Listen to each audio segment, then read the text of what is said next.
So, Hollow Knight, huh? First things first, we're gonna talk about everything aesthetic related. I think that's a better place to start for a game like this because the aesthetic components for this game are a much greater focal point than I feel like other Metroidvanias have had.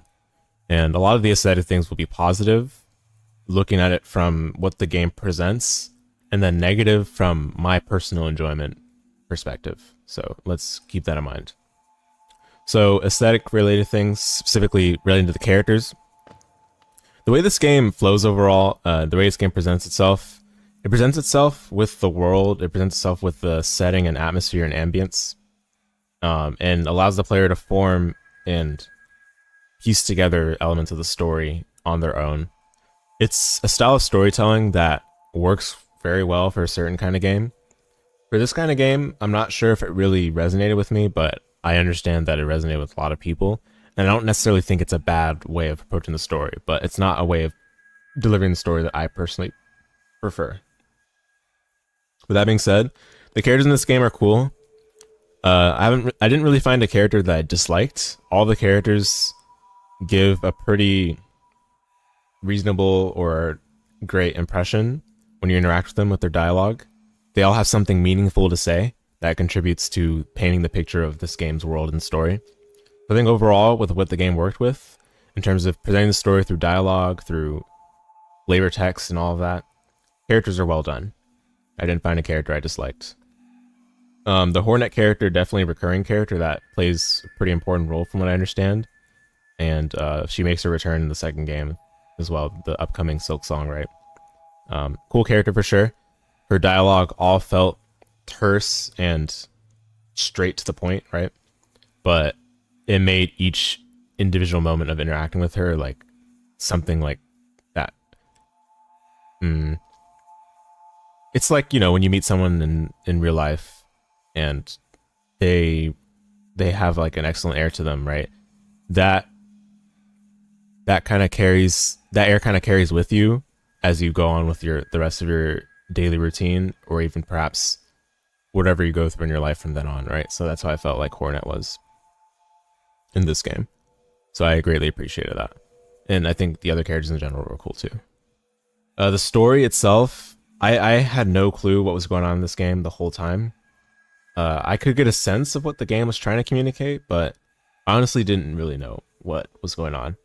And thanks to the very limited but sufficient direction that the game gave in terms of what you need to do, like, hey, you need to destroy the dreamers, you need to come back here and, you know, meet your fate or whatever, right? Like, that's the only real sense of direction I had with the game's story. And everything else was like bits and pieces received from NPC dialogue, received from flavor text from items, which was very far and few between. I guess the way the depth was conveyed through the map and the areas was somewhat of presenting a story or world as well, but I didn't get a full picture from just those areas alone. Overall, very confusing story. I think the style of storytelling is very difficult to do, and admittedly, if they're not going for, you know, cohesive and fully put together story, then it probably didn't need to do more than it did, as the way it is in Hollow Knight right now, right? And I'm not even saying the story is bad. I'm just saying it was presented in a way that I just didn't understand it at all, so I couldn't really resonate with it. And because I couldn't resonate with it, I couldn't be bothered to care, right? And that's a big portion of where I felt like the enjoyment for me was lost. I think a big reason why people enjoy this game is the story and is the world building, right? And I felt very disconnected from it, which made me feel like I was missing a critical component of the gameplay experience of Hollow Knight. So I would have wished for them to go for more expository style, but I'm not going to knock it against this game for the style it went for. It's just not going to be for me, right? But after watching the lore video that I was recommended to watch, the story makes a bit more sense, but then it makes me even more frustrated because it's not things that you can pick up on from just playing through the game like in a normal way. You'd have to play through the game again and again and again.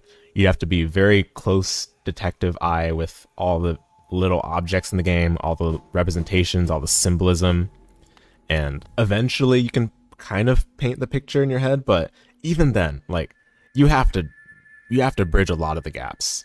You have to fill a lot of the holes that the developers didn't fill with the story writing, right?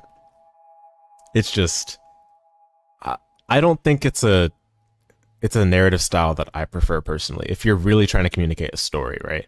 Like obviously if you just want to communicate an experience, fine. But this game did seem to try hard with the actual story elements, and I would have wished to understand it better, right? And no matter how hard I tried, I feel like I missed out on a lot. And sure, I hear that's a lot of content that's locked behind the true ending stuff that's beyond the point in the game I played. Fair enough, I guess. But even then, a lot of the people I've talked to, it doesn't really get necessarily easier to understand after having done the true ending things. At least it gives you a greater idea of what goes on, and especially that's the sense I got from watching the lore video. But then the more that you get exposed to, the more confusing things get in terms of understanding the whole picture. I guess if a service level understanding was all they were looking for in terms of, you know, what they wanted the player to come away with, then fair enough. But all this is to say, I don't think I was a fan of the narrative style, and it caused me to, I think, miss out on a component of enjoyment for this game that I would have otherwise wanted. But I can see why people appreciate this game's aesthetic, right? Which we're going to get to with the next point, art style and visuals. I think this is the key reason why people like this game. The visuals, the art style, the mood, the atmosphere, the ambience, right? This is probably a big reason why people like this game. And I can see it. I think after maybe 12 hours of this game, I got tired of it. Not because it's boring or bad or dull, but because there was a lack of narrative distinct, like how to say it, like there's a lack of distinction visually between the gloominess and like the brightness of like other parts of the game, right? I think having too much gloominess, basically having too much of like one kind of like how to say it, having too much of one kind of like atmosphere of the game just makes it feel like harder to connect to, or harder to really comprehend or appreciate, because it just gets tiring and like exhausting to take in what is happening in the game, right? Like I think this game needs like a lot more setting diversity to help take it all in much more easily, because every area, not like every area in the game, but like pretty much the majority of areas in the game, it's just dark, gloomy, rain, sewage, and then, you know, low lighting, dark colors like white, gray, silver, black. There was, in the ancient basin area, literal grayscale area, no other colors from what I can recall. I guess there was the orange. And on that note, the orange was done well in this game because it set itself apart from all the other colors of the game, which is mostly just white and black and gray, right? But because that one orange was the single color that usually distinguished itself from the other colors of the game, the orange itself felt tiring. Like, I get that it's supposed to be thematic for what the orange represented, especially after watching the lore video, right? But after a while, I got tired of the orange as well, because it just doesn't it doesn't become palatable after a certain amount of time. It becomes very exhausting. I'm running out of words to describe, but I think the point is understood. Like after a while, the art style and visual style just kind of drives one crazy, which I think it did for me. I had a hard time really feeling immersed or feeling rewarded for like reaching new areas, because it's just, oh, I reached a new area, it's going to be more of the same like color style. So yeah, I think that was a big issue I had with it. But thankfully, apart from that, the visuals themselves are great, right? Like this is a very like this is an indie art style that set itself apart, and after which a lot of other indie games followed in this kind of like similar look. Several other indie games have art style copycats that are like this game. So, and for good reason. Like it's a cool little cartoon art style, but it's one that you can kind of work with as like a blank canvas. You can do a lot with just this art style, and it's clear in this game that a lot could be done with it. They just didn't do a lot with it, I felt like, because they just stuck to a few sorts of colors and didn't really distinguish things. Like there were some areas I enjoyed being in more because they were more distinct, or they were more colorful, or they were brighter, and not because of the fact that they were brighter directly, but because it was different from all the other things I've seen in the game. Like it gave me relief from seeing all the other things in the game, and I feel like that would have improved the dramatic effect of the dark areas and the gloominess of the game overall if there were just more of those kinds of parts of the game. But the art style itself is nice. I think the menus are clean too. The overall navigation of each menu element is pretty solid. We'll talk about some quality of life things later. I don't want to get too much detail at the moment, but at least as far as I was concerned with the UI elements, it was solid enough. Voice acting, this game does have voice acting, quite a bit of it. In fact, for that matter, I think one of the coolest things about this game is that, you know, because it's like a world of bugs, you have to sell the immersion in the world of bugs. Like a lot of people won't be able to connect with the world of bugs, right? But by the characters kind of speaking in their own way, in their own style, and this game seems to have like a make-believe language as well. Like it's really cool because it just allows you to be more connected with the world without necessarily being familiar with it prior, right? So I think that was really cool. And the voice acting is what sells that quite well. Like obviously, if it's like a gibberish or make-believe language like this, where, you know, only short, simple lines are spoken, it makes it a lot easier to direct the voice performances, because you don't have to find some clever way to say a very basic thing. Like you can say a basic thing, but then it's in like a, you know, gibberish language or whatever. So, you know, people might not be able to understand directly what it is, but then if it's repeated often enough, and if it's done in a way that it's like, oh yeah, that's something memorable from that character, then yeah, I think that allows for the immersion to be sold much more easily, which was done well in this game. That's something that was done well. I really liked that. And then last thing aesthetic related is voice acting, or not voice acting, music. Music is also pretty good in this game. I think I liked the main menu music the most, to be honest, which might sound strange, but that's the way I felt. There was also the Soul Sanctum areas music that I liked a lot. We can pay a visit over there too, just to have different music in the background. But while we're traveling over there, I think apart from the music itself too, the design of the sound in this game is pretty satisfying. Oh yeah, I don't have the map. Oh dear. We'll get to that. We'll talk about the map issue in this game. But yeah, sound design in this game is great too. This game like does a lot with very little in terms of the sound design. Like there's not like a bunch of like grunting or like, you know, fight yells or whatever, like ha yeah, you know, or like tuh. Like it's just like the sound of the nail being whipped through the air, or enemies getting struck, or a boss occasionally like screaming or, you know, keeling over. But the sound is all pretty crisp. Like I think the sound functions the way it needs to, and they don't try to overdo it, so it works well. And I already mentioned a little bit about the music, but we're in an area that has great music right now as well. That's why I wanted to sit here for a little bit. But yeah, music in a lot of the areas is great.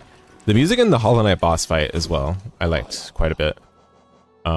That's something that I think supported this game's overall setting in a positive way. I do wish that maybe more than using like the quote unquote classical music style, this game settled for an ambient music style, but it's not something that I would say like not is a knock against the game. It's just personal preference. I think that would have worked really well for a game like this with the gloomy setting it was going for, and it was probably a missed opportunity, but again, it's not like the worst. It's not a big deal at all. Yeah, we're in another area with nice music right now too, but let me go to Soul Sanctum quickly so that we get to the area I'm talking about. I do wish that there are, how to say it? I do wish that there were a way to I don't even know how to say this. I wish that there were a way to see like the boss themes in this game, because when you beat the game in some games, like, you know, you get like a sound mode where you can play all the music within the game. I guess this game has that, but for soundtrack DLC, because they want to sell the soundtrack DLC. But some older Metroidvanias, like from the Castlevania series in particular, allowed you to like just play the music from wherever you wanted or whatever. But again, not a big deal. But yeah, okay. Now that we're in Soul Sanctum, I can talk about other things. This is the song I liked in this game. Okay, I mean, to be honest, like, there is a lot more to talk about aesthetic things, but some of it's going to bleed into the gameplay.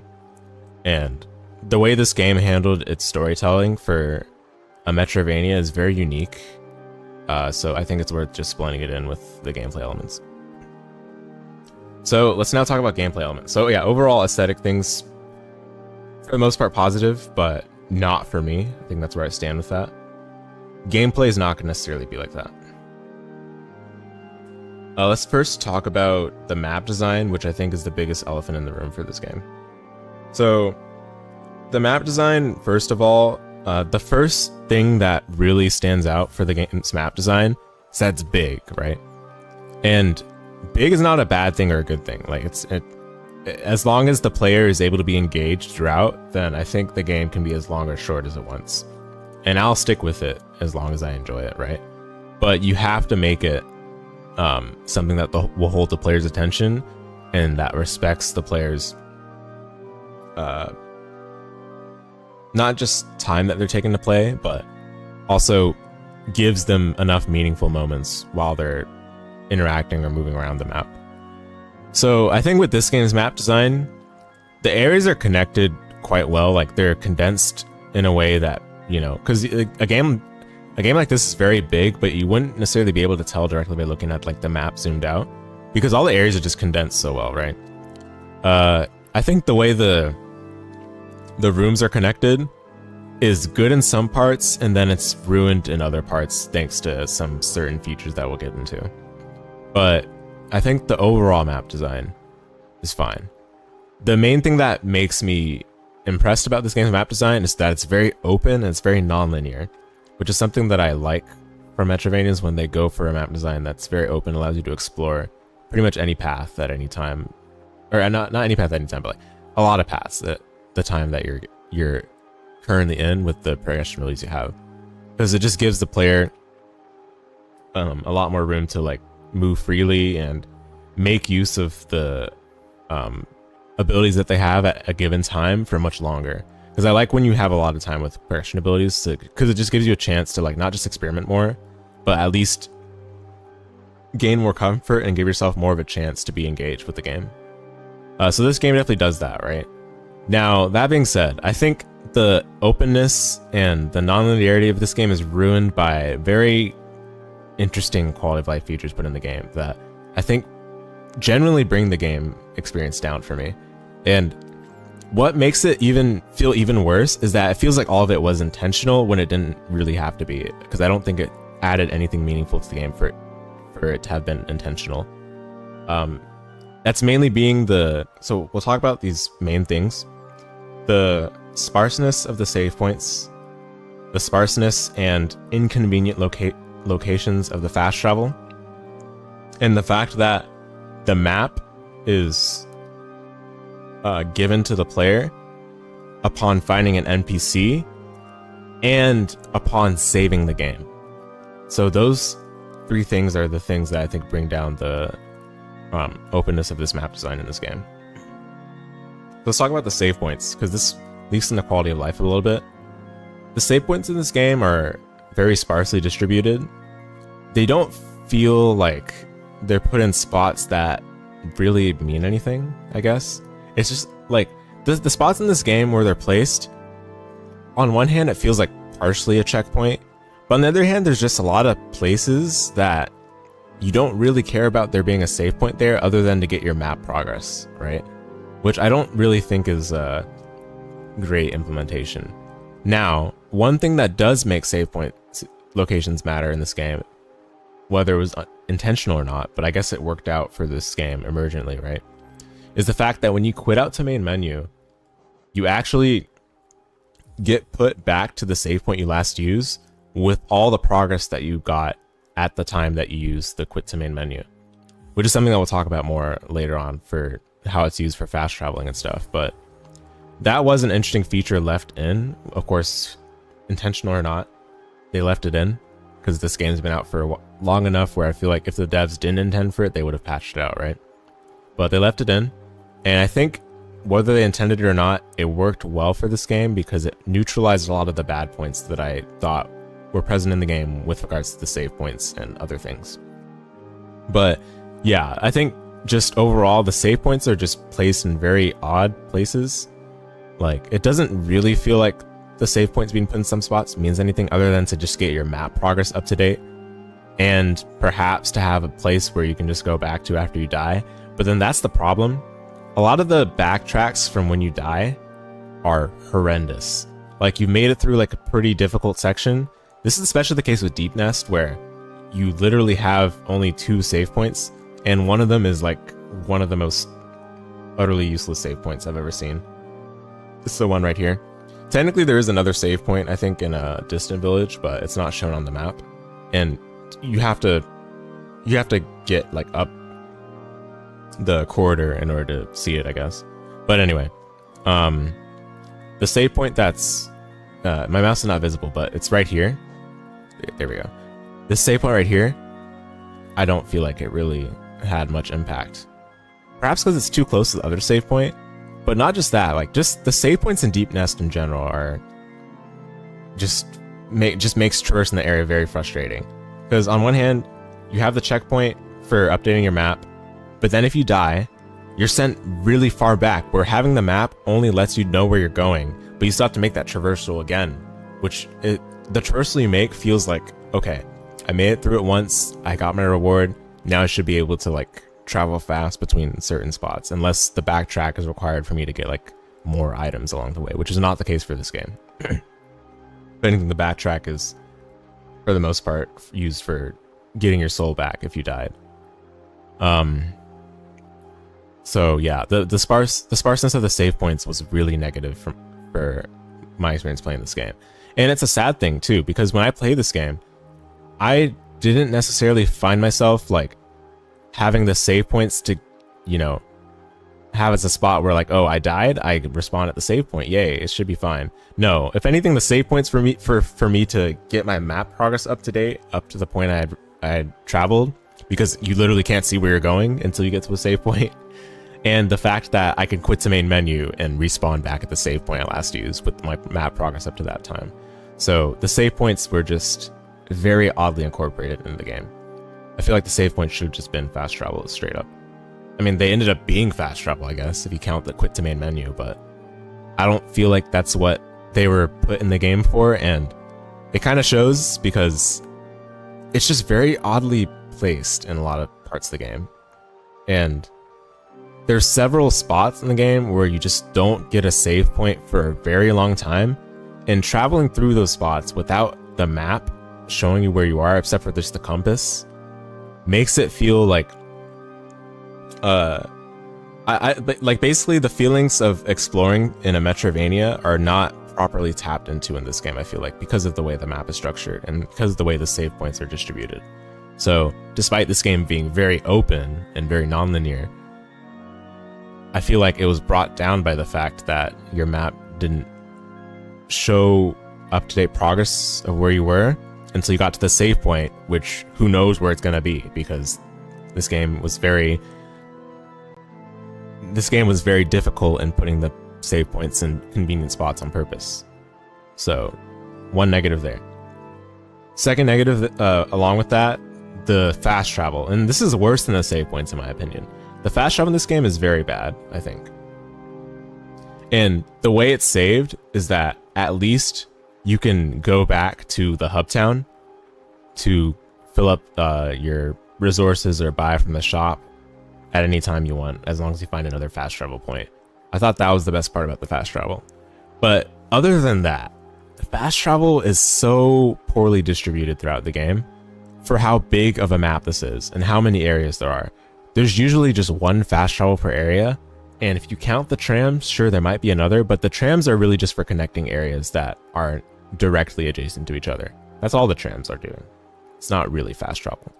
The fast travel points is like just one per area, and usually when you go to a fast travel point, you still have to do a pretty bulky manual traversal to get where you actually want to go. Because the issue is the fast travel points are not always placed in a spot that you care about.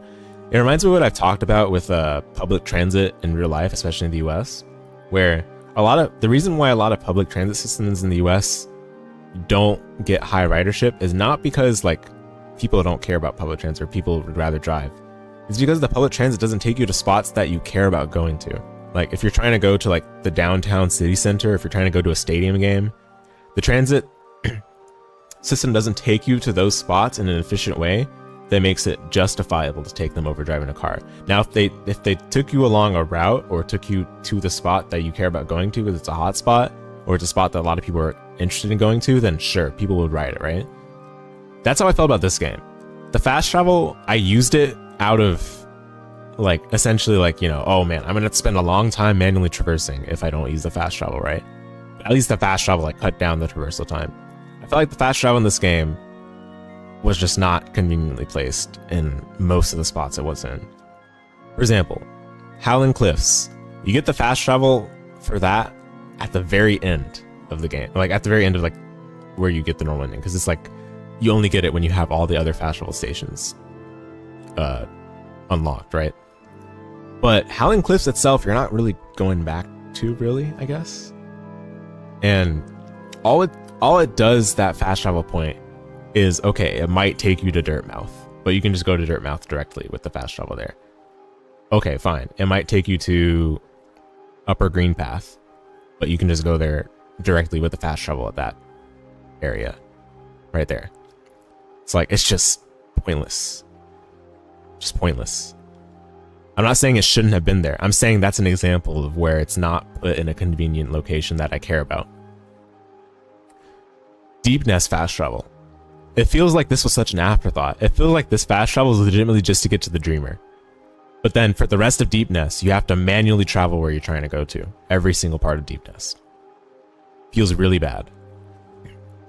Queen's Gardens. You get the fast travel when you're almost done with the area, so it feels like all the fast travel does is get you out of it. Now, of course, from my understanding of having read the conditions for the true ending, you do have to go back to Queen's Gardens to get like a MacGuffin there. But that's all this fast travel would do otherwise, right?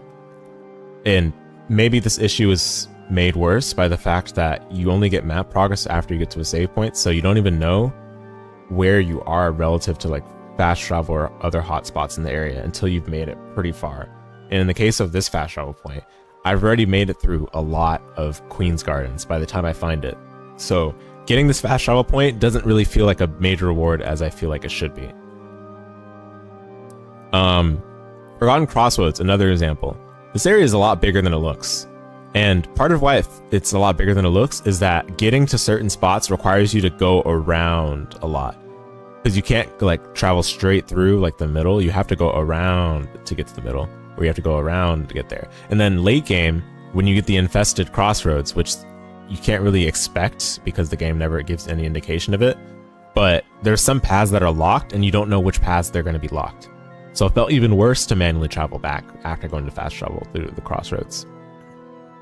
Crystal Peak, zero fast travel. The only fast travel to this area is from the Dirtmouth fast travel. Maybe also from the Resting Grounds fast travel, but you don't get that until pretty late.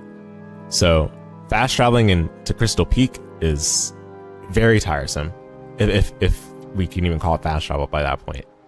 But yeah, because you get basically the escape out of Crystal Peak when you get the progression ability there is back to Dirtmouth manually, which Dirtmouth obviously has its own fast travel, which it needs because it's a hub town, and that's just a fundamental to Metrovanias. But Crystal Peak itself doesn't have any fast travel. No convenient access to that area unless you're going from Crossroads, Dirtmouth, or maybe Resting Grounds, which I never used to get to Crystal Peak. It just didn't make any sense. The City of Tears. The fast travel's all the way up in the corner, like secluded from everything else. All the parts of City of Tears I care about are like right here, like in this like middle area. Soul Sanctum, the Spire where the Dreamer is located, and then the eastern part where the King Station is, which already has a great fast travel point. This is one of the best fast travel points in the whole game, I think, because this part is like a hot spot. It intersects with a lot of areas that I care about, and it's easy to get to those areas. Coliseum's right there, Kingdom's Edge right there, the waterways, easy access, eastern of City of Tears, easy access. Like, this is like the best fast travel in the game, in my opinion. Maybe other than the fundamental that the game should have already, which is the Dirtmouth one. But this one is like the other good one, I would say. This one in City of Tears is just silly, because you have to do a bunch of manual traversal still after going from it. And there's a couple of useful NPCs here, like the exchange NPC for tokens and the one that upgrades your nail. And getting to it from this fast travel is just laborious. More laborious than it really should be. These are just several small examples. I could go on and on about the fast travel in this game, but I think it's very, very poorly done. And thankfully, I didn't complain about it that much during the playthrough. I would have complained about it much more, but the reason why I didn't have to complain about it that much is because a lot of the areas are kind of one and done.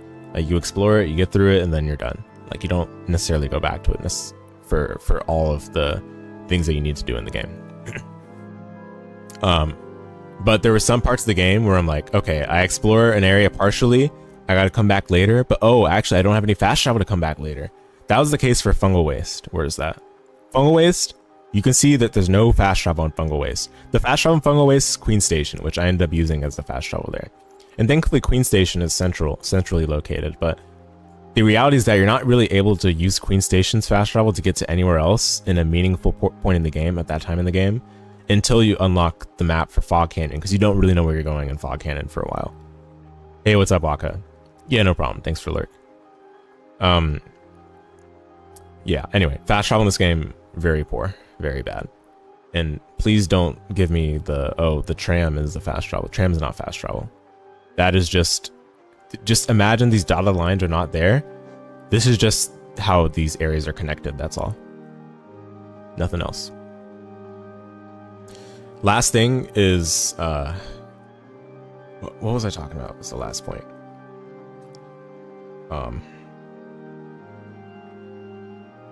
Darn it, I forgot. 1 second. I forgot.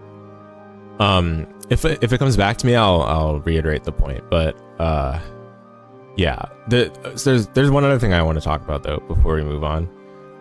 There's a lot of one-way gates in this game, and the one-way gates are just like simple traversals that you have to do manually first to get around, and then you unlock the one-way gate, and it's like, oh yeah, now I can go to that shortcut path. But you rarely even use the shortcuts with the way the map's designed. I feel like this game could have benefited from making use of the shortcuts that it forces the player to unlock, to make traversing through these areas a lot more of a breeze after you've already done the bulk of the work the first time you go through the area, right? Because the bulk of the work in this game is exploring an area for the first time, where you don't have mapping, you don't know what paths there are to take, so you gotta explore one room, then explore the other, and then you realize there's a one-way gate, so you gotta come back there, right? I feel like if the game made greater usage of those shortcuts after you've been through the area the first time, it would have made it a lot more rewarding for a player to have been to an area before. Because this game wants to make you think that the reward for getting through an area is that you have mapping. So now you know what the area is all about. The next time you go there, you can know where you're going and explore stress-free, right? The reality is that never makes use of that reward, because you explore an area, you get the map, and then you're kind of done. Like, after I got the mapping for Deep Nest, I never really went back there, except for the Dreamer. Now, sure, maybe if I explore further, I'll find additional items for item completion, but that's not what I'm talking about. I'm talking about for completing the game, right? Same thing for Fog Canyon. Fog Canyon, I literally got the mapping after I was already done with the area. It was insane. And I'm not sure if that was intended or not. I'm not sure if that's what the devs expected. But like, it just felt so pointless. Oh yes, that was it. Yeah. So I remember now. The map guy stuff. I'm glad I remembered. So in this game, when you first visit a new area and you try to open the map, it'll say you do not have the map for this area. This is what it looks like when you have the map for the area, right?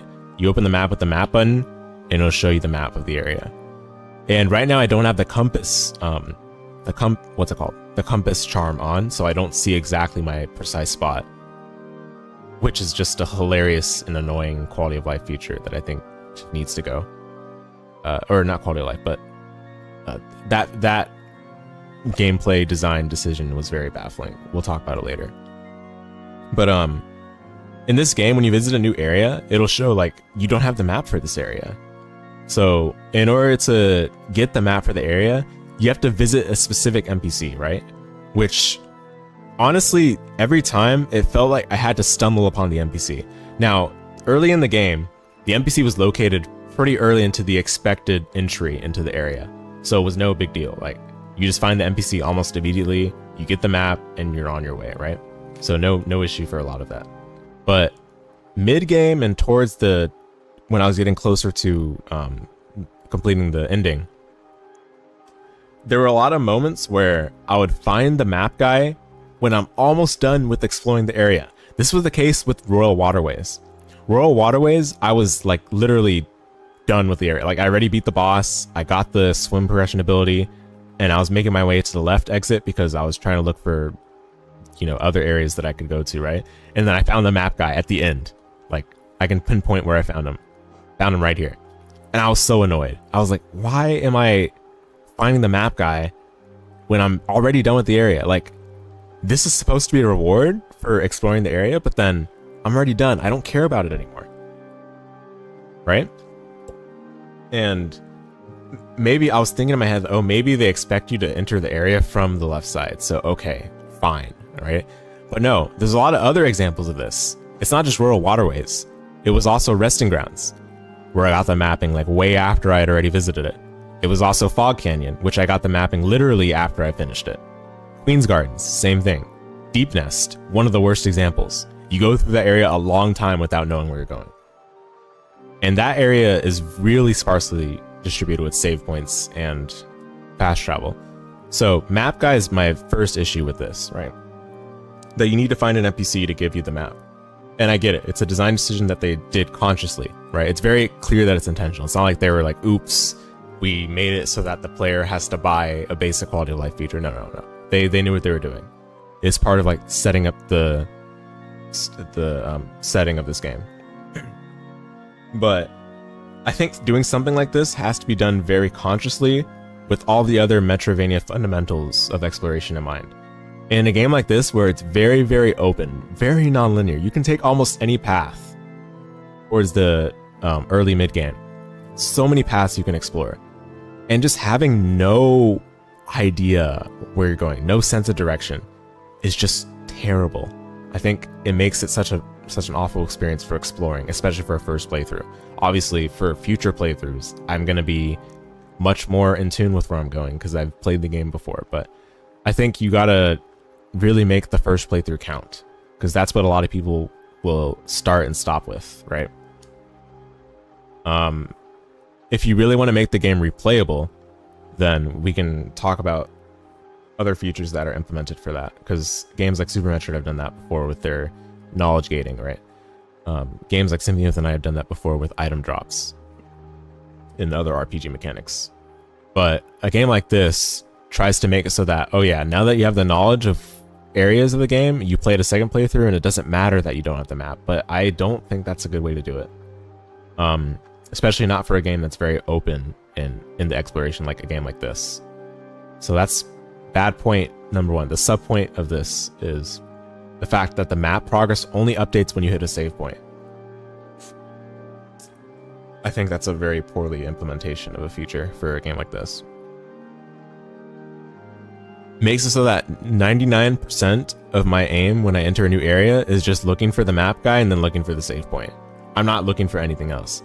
It feels like it distracts me from getting lost in the exploration that this game wants me to get lost in. It's very clear that the developers want you to get lost in a world that's unknown to you, right? Unfamiliar, mysterious.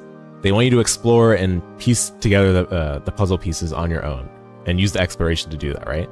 But I feel like they do that on one hand, and on the other hand, they put all these baffling features that make it hard to do that and hard to enjoy doing it, hard to get immersed in a way that compels the player to care about exploring and discovering areas in this way. So I think just not having the save point map progress update feature altogether is just going to make this game miles better to play in terms of the enjoyment of the experience, right? Those are my primary complaints with that. So those three things, right? The sparseness of the save points, sparseness of the fast travel, and the way the fast travel is inconveniently located.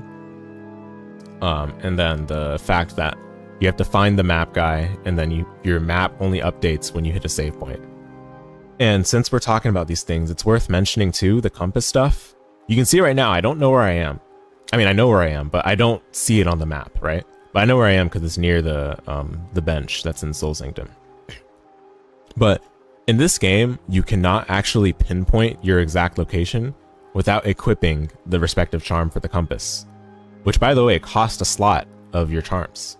It's a notch of your charms. And you can also only update your charms at a save point. It's like, man, all these features together are just such a disaster. Like, it's like throwing together, it's like putting salt, it's like putting the respective amount of salt in a cake rather than sugar, like mixing them up, right? Because you didn't label the containers. They look the same, kind of, and you put salt instead of sugar. Like, this game put like a bunch of cool ideas for exploring into a Metrovania, like a bunch of very novel and experimental ideas, and they put them in a Metrovania that's very open-ended. Like, I don't get it. But having to equip a charm to know where you are, and you can only do it at save points, which are very far and few between, is just it's just crazy. It's very, very, very bold, to say the least. But yeah, that's like one of the first things that set me on the wrong starting first impression for this game. And we can just talk about the quality of life right now. You have to buy all of the quality of life in this game. This game doesn't hand you any freebies. You don't have a map when you start the game. You have to buy the map. You have to buy the ability to save your map progress when you explore new areas. You have to buy the compass charm. You have to buy all of the map pins that show you that a save point is at that location, or that show you that a notable NPC is at a location like this guy, like a vendor. You have to buy the fast travel pins. You have to buy the special pins, like the cocoons, the essence trees, stuff like this, the Colosseum. You have to buy map markers. Oh my goodness. I think this game needs to give more map markers, actually. Like, no joke. I felt like normally I'm very thorough with exploring, and I make great use of map markers if they're available, right? I understand if it's an old game, then, they didn't have map markers back then. I am very reasonable with that. This game was from 2017. There were several Metrovanias that came before it that had map markers, basic quality of life features for exploring that I'm talking about right now. All these transactions, dude, it's terrible. It's terrible. You have to buy all the map markers. And the fact that you have to buy them conflicts with something I'll talk about later, but it feels like all like these upfront things. And because they're all upfront purchases that you do early game and then you don't have to worry about ever again, it just made me realize, man, this game really just should have had them to begin with. Like, having to buy them is just such a pointless exercise. Like, I get it. It gives you the sense of this game, you have to pay for everything, and you do literally have to pay for everything. The only things I didn't have to pay for the most part, were progression abilities, which I sure hope I wouldn't have to pay for them. Unless it's like an easy thing to acquire and the player would be expected to have the funds sufficient to buy the progression ability, right? But that's a very risky thing to do because you don't know how people are going to play. A lot of playtesting is required to do something as bold as that. But for all the upfront purchases that had to be made to get basic quality of life features, my thinking was that they should have just been in the game to begin with.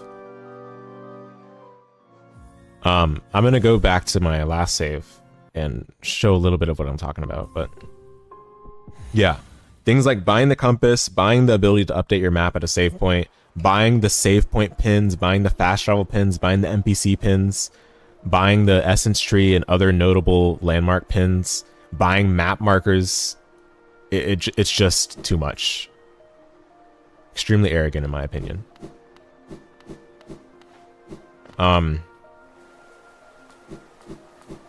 There's something else that's related to this point.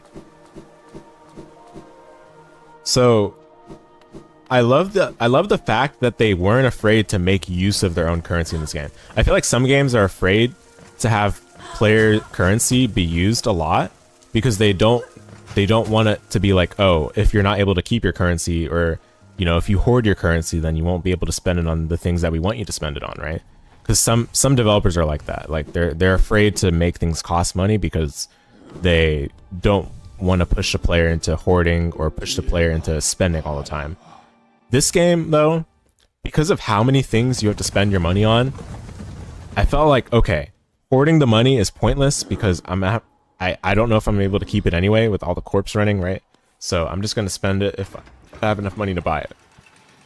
But it just highlights the issue with that, where a lot of things in this game that are things that the players should purchase really should have been things that were available to begin with.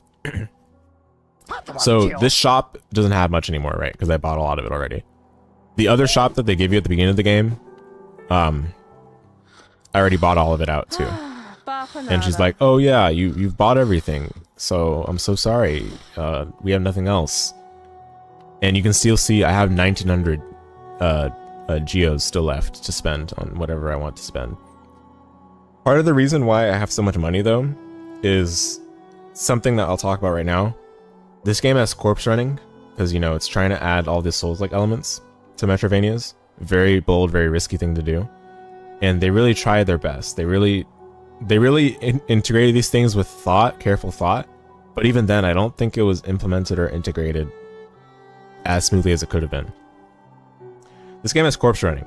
Corpse running fundamentally conflicts and clashes with all the ideas of exploring in a Metrovania, especially an open-ended, non-linear one like this one. Because when you die in a corpse running game, so you're sent back to your last save point, right? Your corpse is still there. You got to go back and collect it so that you can keep your money. But what it does is that it keeps you locked on that path until you can clear that path without dying. And in a game like this, where you don't know where you're going to get a save point, you don't even know where you're going because you don't have map progress until you save at the next save point, it just becomes a horrendous minigame of can you keep your corpse while you're traversing through there. Like, I get it, some people think it's like a challenge or whatever, but then that leads into my next point.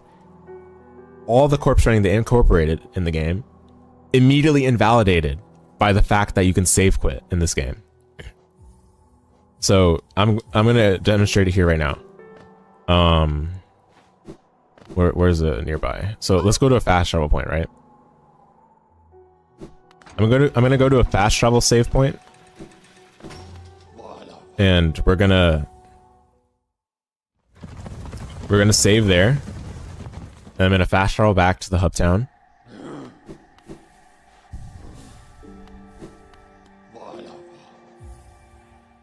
I'm gonna move around, whatever, right? And then we're gonna quit the main menu. You know what? I could even get close to dying if I wanted to. How about that? How about we up the stakes? I'm gonna get close to dying on purpose. Show what happens when the game wants you to corpse run.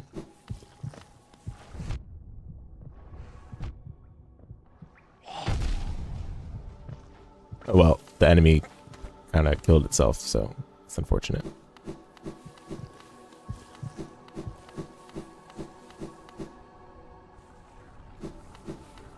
Okay, I shouldn't die here, so we should be good. So, oh, I'm about to die. Actually, quit to main menu. Saves your progress.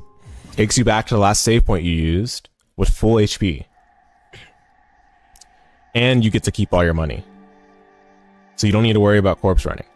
So they put the corpse running in the game, which conflicts with the exploration that this game has, because it keeps you on a path which disincentivizes the player from exploring and venturing deeper paths within an area. And then they immediately invalidate with this feature. So I'm thinking, what is the point of even incorporating corpse running in this game? Is it to make the player feel on edge when they visit a new area? I'm already feeling on edge by not having the map and not knowing where I'm going in the area. I don't think the corpse running was necessary to make the player feel on edge. It just feels like misplaced difficulty. I'm not going to say artificial difficulty, because I don't think that's the right way to put it, but I think it's misplaced difficulty. I think it's misintegrated difficulty.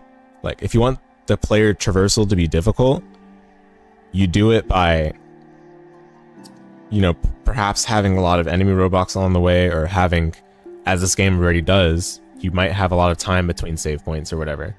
They want people to feel like gamers, but this is not the way to do it, dude. This is, in my opinion, this is not the way to do it. Because it's just immediately invalidated by a feature they put in the game to supposedly make the player feel comfortable with coming back to the game and putting it down, right? Because a feature like this, you only put this in the game if you want the player to continue playing the game. Like, you know, you want the player to be like engrossed and feel comfortable putting the game down and, you know, going to the bathroom or getting some food or whatever, and then coming back right away, right?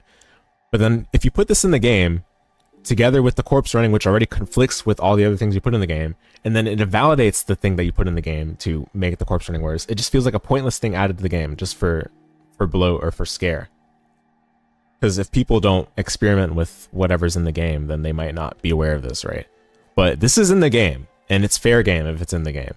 And again, this is a game that's been out for over 7 years. If this is something they didn't intend for people to use, they would have removed it. That's my opinion. That's my stance. Well, it worked.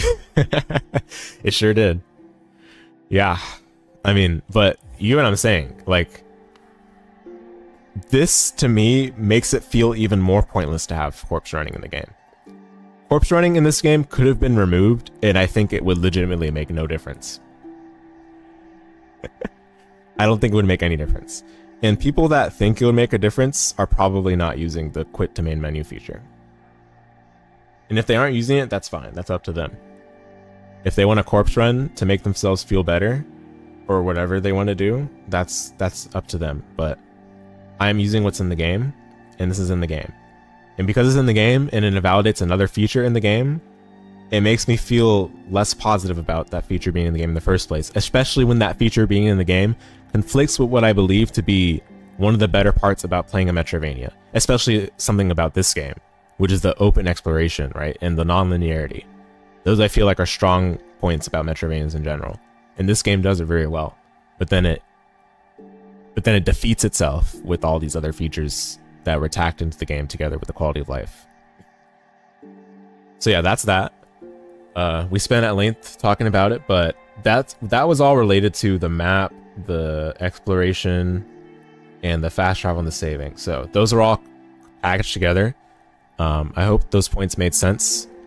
And with all of what I just said, it's even impressive that I'm not saying this game is bad, because I do think this game does a lot of other good things that make it a polished and solid good video game.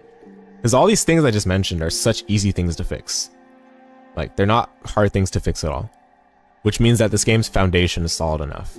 Now, obviously, there's certain things about the fast travel locations that are a little bit harder to fix, but seems like they're going to be doing that in the sequel based on what I've heard.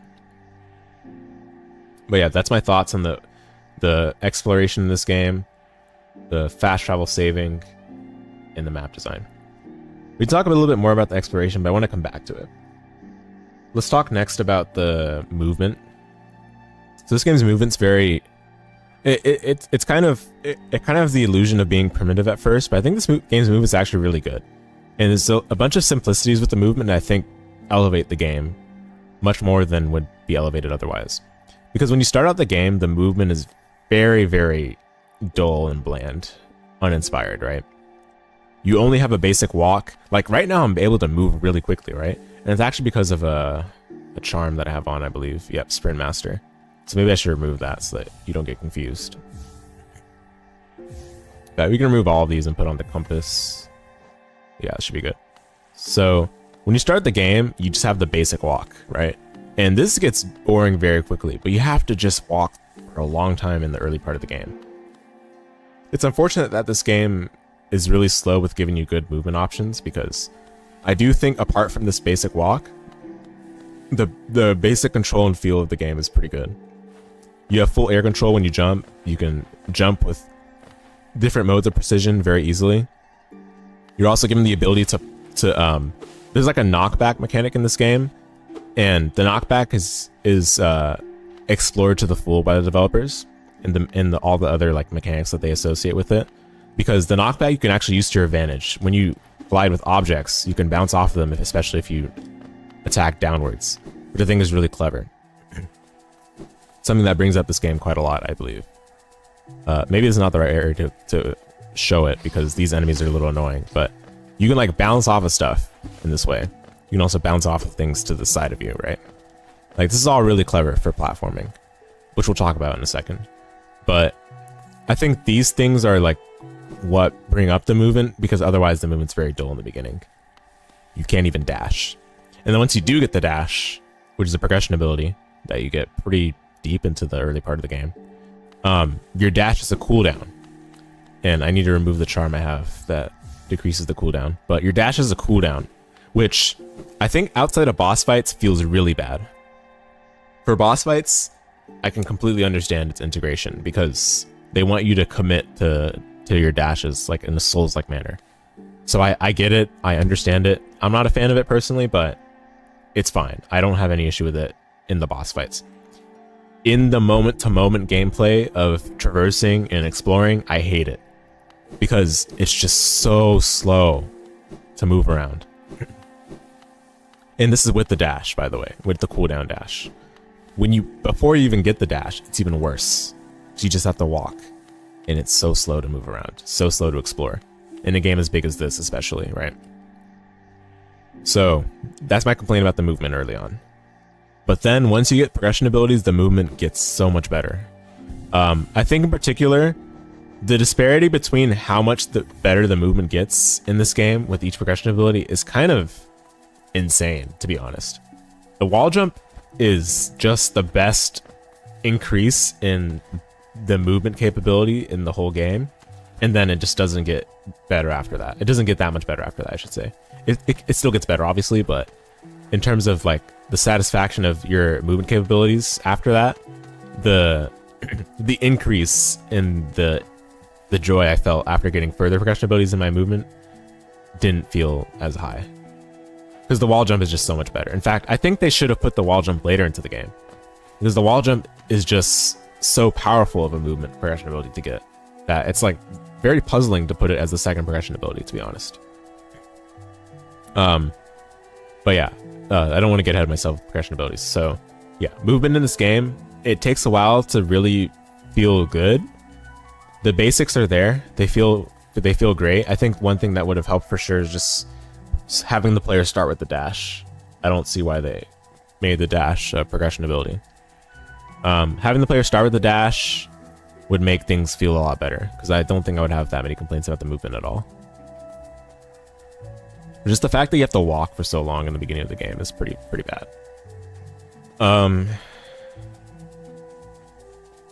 Yeah, I mean, otherwise, movement's great. Don't really have any complaints apart from that. Yeah, again, I really appreciate the pogoing that this game has. You can do it off of enemies. You can do it off of spikes. You can do it off of walls. It's great. It really allows the player to see different things in the game differently. You can use pretty much anything as platforms, right? So it's excellent.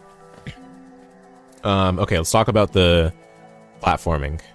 Or no, progression abilities. Sorry, progression abilities. Progression abilities in this game, it's all over the place. I felt good for getting certain progression abilities like the dash and the wall jump. Felt bad with getting other ones like the desolate dive, which costs meter for some reason, and the super dash. I thought the super dash would be sick when I first got it. I was like, yo, this is like, you know, this is like Bleach or something, you know, or like Naruto. Like I can move around super, like I can move super fast, right? But no. In fact, you can't really use this in a meaningful way for the most part. I mean, obviously, I'm sure speedrunners make use of it wherever they can. But you're really only using this to like travel across the gaps that you have to travel across when you get it. And then later on, its usefulness kind of decreases over time. Because you have the double jump, you have the wall jumps, which I think the wall jumps, again, kind of take away a lot of the spotlight from the other progression abilities you get later. Because the wall jump is just so powerful and versatile on its own. Especially combined with the pogo that you start with already. So I think it could have benefited from things like double jump being placed before. Oh, this is a hidden wall. I never got this. But yeah, I think it could have benefited from things like wall jump being placed earlier or later in the game, and double jump being placed earlier. Because double jump being like a mid game progression ability is very baffling, especially after you already have wall jump, after you have super dash, after you have ground break, the desolate dive thing. Desolate dive I thought was going to be cool because obviously, you know, Afterimage took this progression ability like and copy pasted it like nobody's business. But in this game, not only does it cost soul, but you can only really do it on the spots that the game designates for you to do it. I mean, obviously you can use it for combat too, but that's the only thing that salvages it for me. It doesn't really get the spotlight apart from it being like a key pretty much for the breakable ground spots. So I personally don't like that progression ability, and I don't like the super dash because I thought it was going to be used more, but it didn't get much of a spotlight as I thought it would be. And there was one more that I thought the same thing with.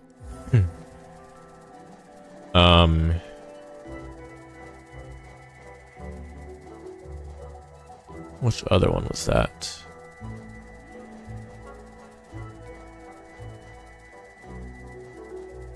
Swim.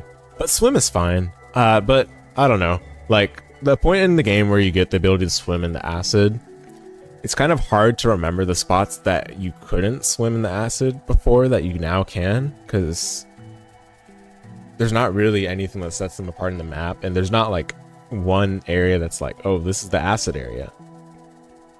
Except for the area you literally get the progression ability in. So I don't know.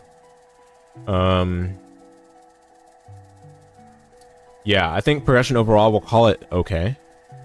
Wall jump is the best thing in the game by far. Dash is great too, but it shouldn't have been a progression ability. It should have been something you start out with.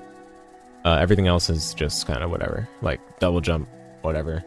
Super dash, disappointing, could have been better. Ground break, disappointing as well. And on that note, we'll talk about the platforming in this game. The platforming is the best part of the game, in my opinion. The platforming is consistently good. I cannot think of a single time where I'm like, wow, this platform in this game is not a highlight. I mean, obviously they make great use of like small platforms. This game, from my understanding, was heavily inspired by Metroid, and it's a well-placed inspiration, well-integrated inspiration.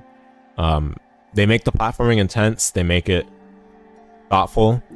They make sure that the player is able to be reminded of the progression abilities they have in order to get past certain platforming sections.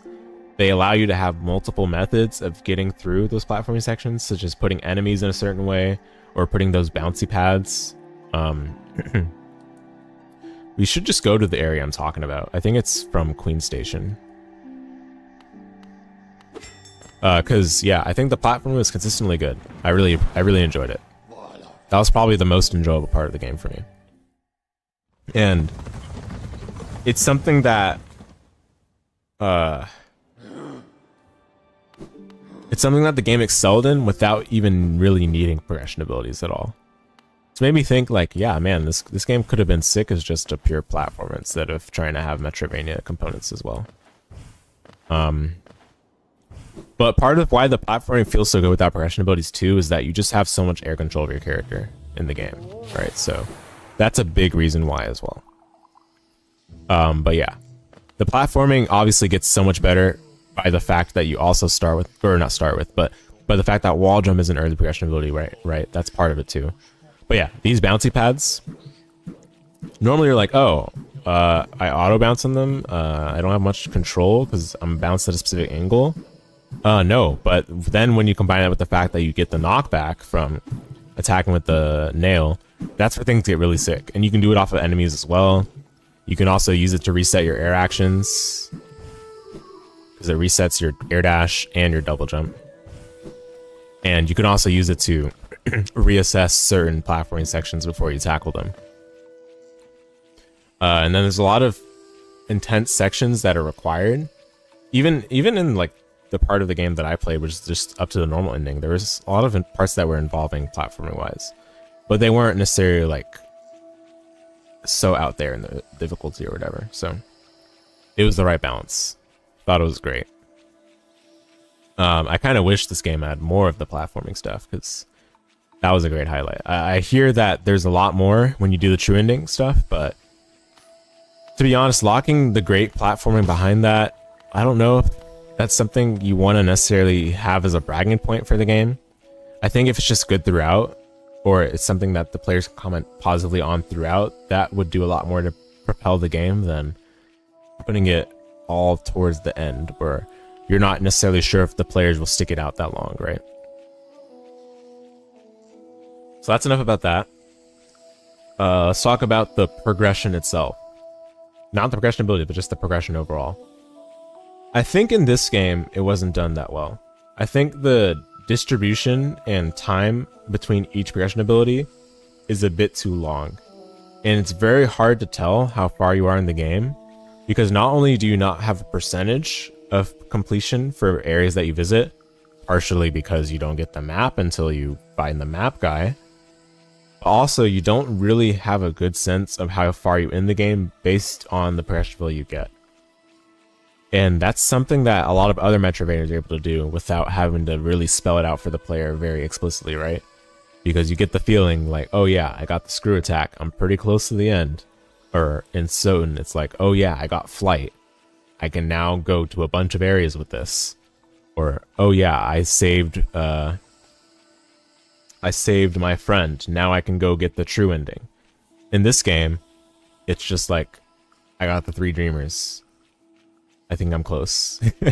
That's like the biggest thing I can comment on. Or like, oh yeah, my map is pretty filled up, I hope that I'm getting there. There's not really a sense of where you are in the game at any point. And it's not communicated by the progression abilities, it's not communicated by the areas you visit. It's not really communicated at all until you get to the part where you find the dream nail and you need to get the 3 dreamers, or when you find all the stack stations, or when you find all the areas on the map, which probably by then you're obviously close, right? But there's no intermediary communication of that. So I think this game could do a better job of that, because it gives the player, it's like giving the player feedback, right? And if the player has feedback, then they'll feel more driven and compelled to see the game through, because they'll feel the reward. It's always rewarding when you pick up a new progression ability or your character gets stronger, right? And that's another thing too. This game, like, another way of giving a sense of progression is by building up the strength of the player character, like giving them more HP, or giving them more power, or giving them more abilities.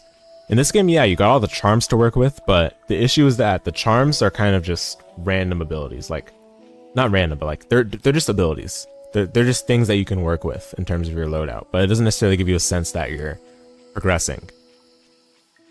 The what's it called? The health pickups, like the mass fragments, I think exist in too low of a quantity to really use that as a gauge either. Same with the soul fragments, whatever they're called, the vessel fragments.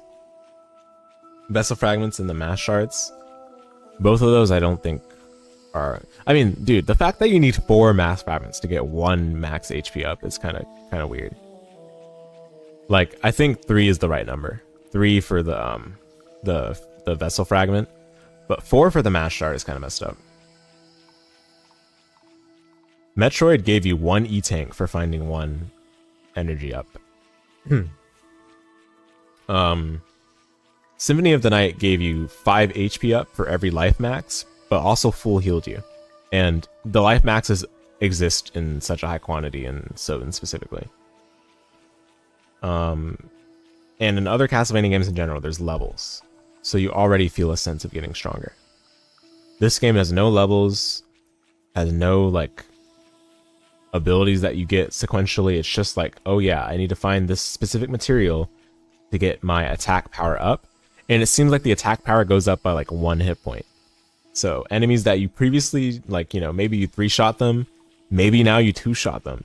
Or like enemies you 2-shot before, now you 1-shot them. But that's like the only sense that I really got this whole game. And it's very rare to get that because the NPC that you have to upgrade your nail for is very stingy with the material. It seems like it's hard to acquire. Like, I only got 2 upgrades the whole game of what I played so far, obviously. But what I played so far is the normal ending, and I felt like I've seen enough to get a sense of how I feel about the game. So...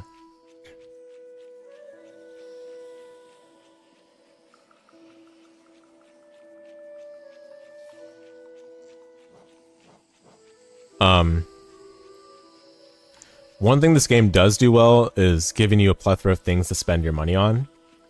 And all the things do feel good to spend money on, except for the quality of life things.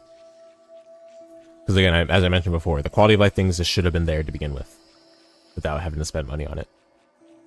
But everything else felt good to spend money on, because I can experiment with it. It felt like it added some useful things to my character's abilities and loadout. And on that note, I think the charms cover all the basics. There's a couple of things I'm kind of not a fan of, though. In this game, when you collect Geo, the Geo, like just splatters all over the place. Like, just scatters randomly to sometimes inaccessible spots without getting hurt. And they solve that problem by this charm right here called Gathering Swarm. But this cost a notch. So they're very sneaky about that. I don't think the game needed to scatter the Geo all over the place like it did. Because at the end of the day, if you're gonna make every little thing in the game cost this money, the player's gonna want all the money they can get, right? You gotta spend money to unlock a save point. You gotta spend money to unlock a fast travel point. You gotta spend money to speak with these NPC because they won't talk with you unless you present them money. And then if you talk with them, they'll be like, oh, actually, I need a little bit more money. Come back when you get some more money. And then you talk with them again. They're like, oh yeah, I'll give you this info. Or I'll teach you this ability. Oh, you want a map? Actually, that'll cost some money. Oh, you want this nice little combat trick that is not necessarily progression ability, but will help you regardless? That'll cost you 300 Geo. Oh, actually, the NPC you were looking for is not here yet. He'll come back a little bit later, and he'll give you what you need. Oh, but you'll need to spend some money when he comes back.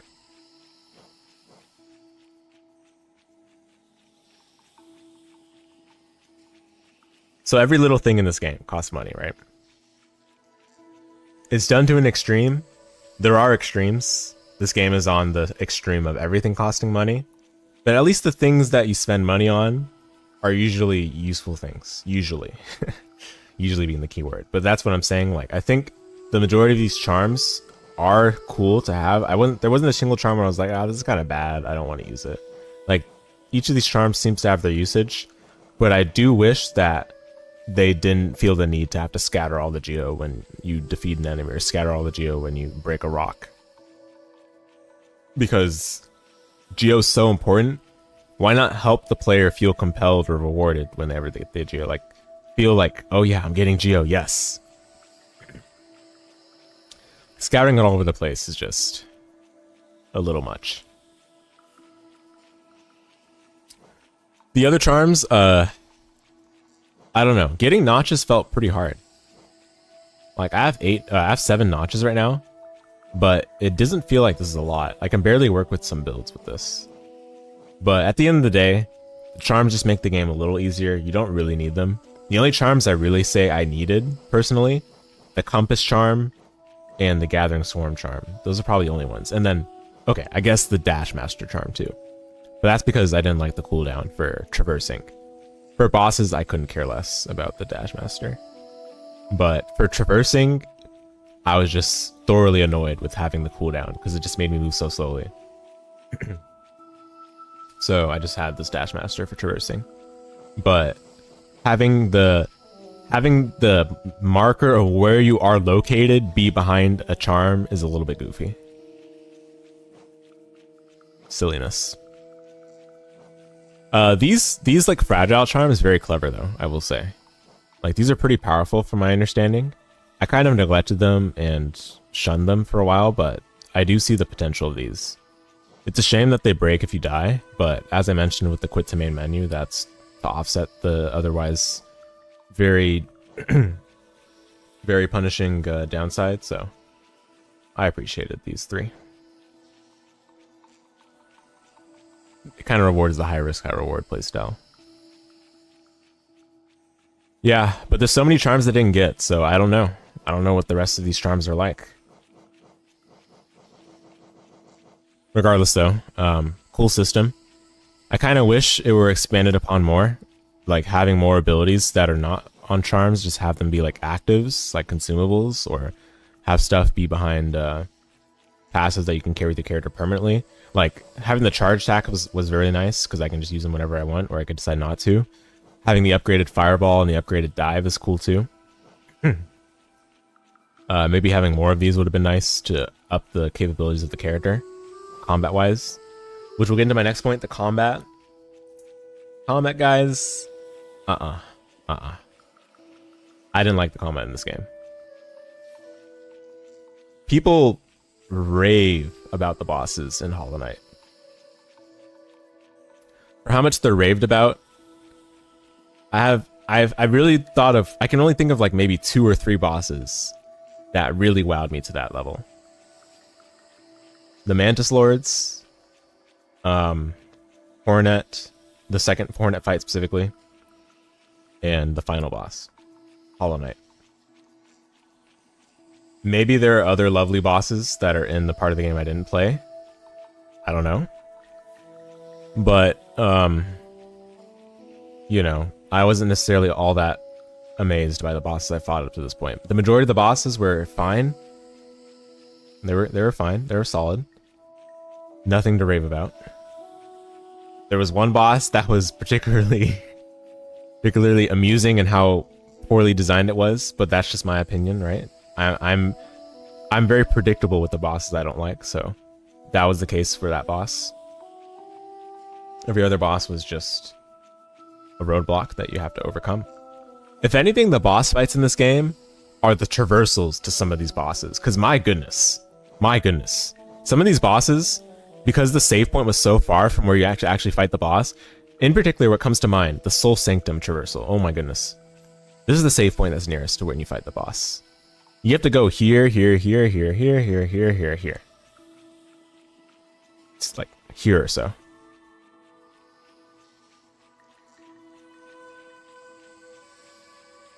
That traversal might not seem bad, but the enemies you encounter along the way are very uniquely frustrating. The developers really want you to engage and interact with those enemies. I tried my hardest not to, but more or less you're compelled to interact with them, which really sucks. And I had more trouble with that traversal than the boss fight itself, which I think is a pretty common theme for the bosses in this game. It feels like the developers wanted to make the boss fight be the traversal plus the boss fight rather than just the boss fight. And that's fine to do for a couple of bosses, mind you. I think that's perfectly okay. But having that be your main gimmick or main trick for the majority of the game is just going to highlight all the issues with the lack of save points and the poor traversal and fast travel. So maybe it doesn't accomplish what they quite wanted, in my opinion. Because all it really does is just highlight those issues even more. And if anything, after a while, if there's enough bosses that are like that, it also just brings down the overall quality of the bosses.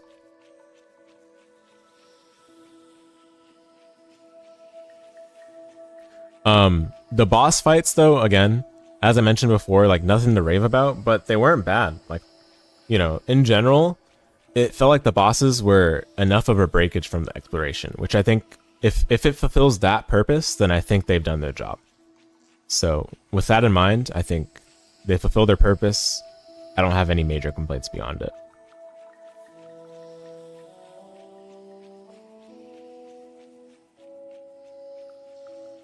I do like that the developers made sure to carefully design the bosses around the limited combat capabilities of the player, because that's where I feel like the combat was very weak. The moment-to-moment combat, very boring. Extremely boring enemy design. The majority of enemies in this game are whack, whack, whack, whack. Whack, whack, whack, whack. Maybe you dash away because they're about to rush at you. Maybe you run away when they're about to explode on death. Maybe you have to jump cancel. Oh, he's about to charge at me. I have to jump cancel. That's it. Eventually you get the fireball, which allows you to attack from range, but it costs soul, so you're not often necessarily going to use it unless it's like, you know, to keep your DPS up when you're too far away. But I found the combat to be very, very bland. Thankfully, it doesn't bring this game down enough. Thankfully, it's fine. I don't think it's like a negative where I would say like, oh, this game sucks because the combat's bad. Because I don't think the combat's bad. I think I don't think the combat's good. I should say it like that. I don't think the combat's good, but I don't think it's bad enough where it brings down the gameplay experience. But I definitely found myself bored of the combat, for sure. Especially in the moment-to-moment. The bosses were like the relief from that, because at least I could engage myself a bit more. Plus the movement being good helps out for that.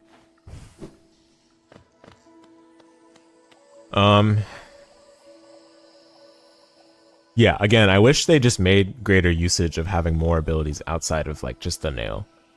So the nail just being like 1, 2, oh yeah, a charge attack exists. The charge attack is not that good. It's not that good.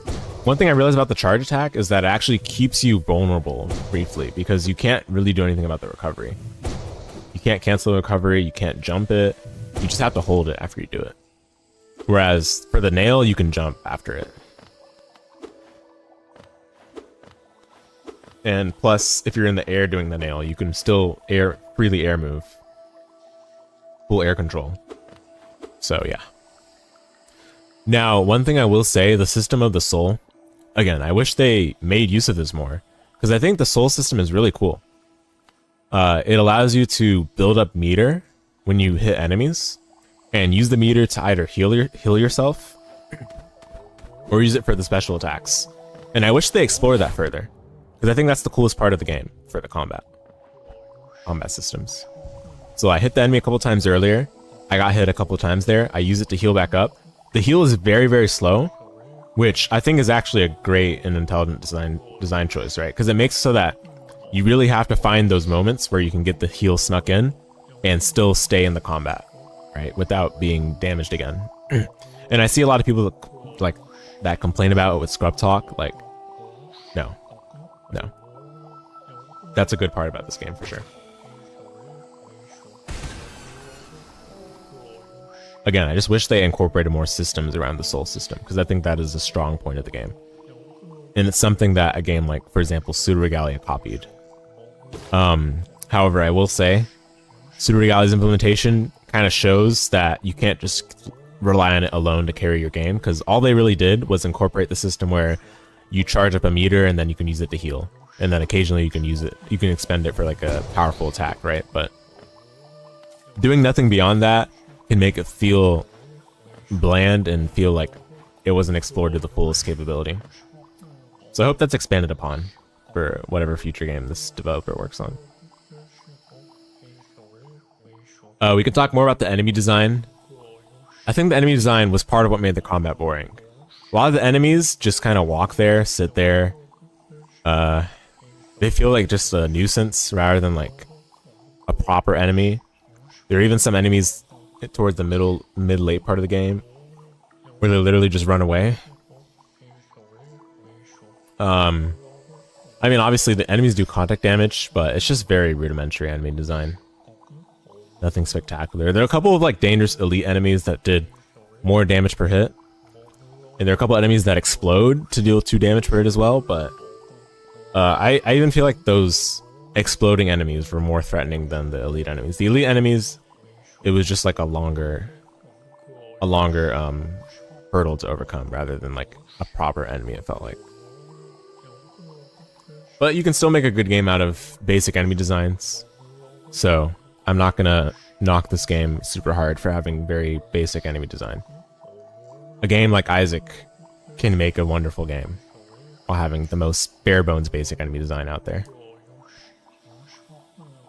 But it certainly would have helped the moment-to-moment gameplay be pushed up further if the enemies had been more engaging to interact with. Alright, well, we spent an hour and a half talking about Hollow Knight. That's where I stand with the game overall. We talked a great deal about this game. I think I've given my full justifications for how I feel about the game, though. Overall, so where I stand with this game in terms of like an overall rating is kind of hard to quantify, but I think to summarize it succinctly, it would be, I think this game is good and has good qualities, but I did not enjoy this game, and it is not a game I would recommend. I realize and recognize the amount of influence this game had on the Metroidvania genre, especially in the indie space. After all, we wouldn't have a game like Afterimage, right, without a game like this, which took a great deal of its inspirations from it. And there would be several other indie games that wouldn't have Souls-like influences incorporated, if not for this game. For better or for worse. But it's still a testament to how influential and important this game was in the time it released in. And it's clear that its story presentation and its overall atmosphere and setting is something that touched the hearts of a lot of people. I mean, it's no small feat to be able to receive 300,000 Steam reviews for an indie game from an otherwise probably unknown developer before that, and have the success that this game had and still has today. However, definitely not a game for me, and definitely not a game I can recommend.